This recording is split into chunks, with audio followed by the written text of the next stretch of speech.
వడ్రా చెప్పింది తెలంగాణలో డెవలప్మెంట్ ఆగిపోయిందని చెప్పేసి.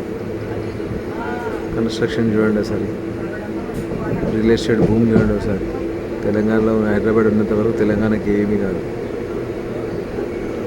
మంచి వాతావరణం, బైక్ పట్టు బెంగళూరు లెక్క వెదర్ ఉంటుంది, గ్రౌండ్ వాటర్ ఫుల్ ఉంటుంది. చాలామందికి నివాస యోగ్యంగా ఉంటుంది హైదరాబాద్. లివింగ్ పర్పస్లో ప్యారడైస్, హెవెన్.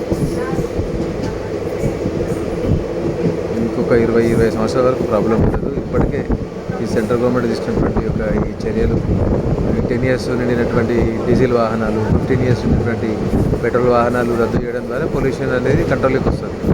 అదే ఎట్లయినా కొత్త కొత్త వెంచర్లు చెట్లు ఇట్లాంటివి చేసిన ద్వారా వాతావరణ కాలుష్యం కూడా తగ్గిపోతుంది. చాలా బాగుంటుంది వెదర్ హైదరాబాద్. నా ఫీల్డ్లో భాగంగా ఇట్లాంటి వీడియోస్ పెడుతూ ఉంటాను. కాబట్టి స్వేచ్ఛగా ఇన్వెస్టర్స్ అంతా హైదరాబాద్లో ఇన్వెస్ట్ చేయండి. రియల్ ఎస్టేట్కి ఎలాంటి దోఖా లేదు.